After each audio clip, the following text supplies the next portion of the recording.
মালয়েশিয়ায় দ্বিপাক্ষিক বৈঠক শেষে এবার চীন সফরে প্রধানমন্ত্রী তারেক রহমান। সোমবার রাতে দালিয়ানে পৌঁছান তিনি ও তার সহধর্মিণী ডক্টর জোবাইদা রহমান। বিমানবন্দরে চীনের লিয়াওনিং প্রদেশের ভাইস গভর্নর ও বাংলাদেশি রাষ্ট্রদূত তাদের স্বাগত জানান। দালিয়ানে বিশ্ব অর্থনৈতিক ফোরামের সামার ডাভোস সম্মেলনে অংশ নেবেন প্রধানমন্ত্রী। জলবায়ু, অর্থনীতি ও বৈশ্বিক সহযোগিতা নিয়ে বিভিন্ন অধিবেশনে অংশ নেওয়ার পাশাপাশি একাধিক রাষ্ট্রনেতা ও বিনিয়োগকারীদের সঙ্গে বৈঠকের কথা রয়েছে। 2 দিনের কর্মসূচি শেষে তিনি যাবেন বেইজিং। সেখানে বাংলাদেশ ইনভেস্টমেন্ট ফোরামে অংশ নিয়ে চীনা বিনিয়োগকারীদের সামনে বাংলাদেশের সম্ভাবনা তুলে ধরবেন। এছাড়া বিভিন্ন শিল্পগোষ্ঠী ও ব্যবসায়ী প্রতিনিধিদের সঙ্গেও বৈঠক করবেন।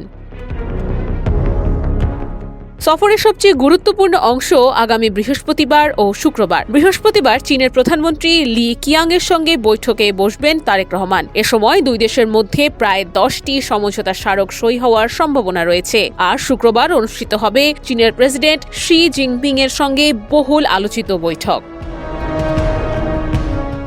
এদিকে কূটনৈতিক ও অর্থনৈতিক সহযোগিতার পাশাপাশি প্রতিরক্ষা সহযোগিতাও গুরুত্ব পাচ্ছে এই সফরে। নতুন করে পররাষ্ট্র ও নিরাপত্তা কৌশল সাজানোর অংশ হিসেবে চীন থেকে অত্যাধুনিক 24টি J-10CE মাল্টি-রোল যুদ্ধবিমান ক্রয়ের পরিকল্পনা চূড়ান্ত করার বিষয়টিও আলোচনায় থাকতে পারে বলে বিভিন্ন সূত্রে জানা গেছে।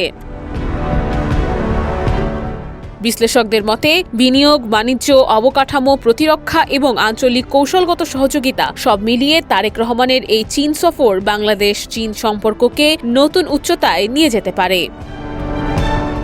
নুসরাত অনন্যা, ডেস্ক রিপোর্ট, এদিন।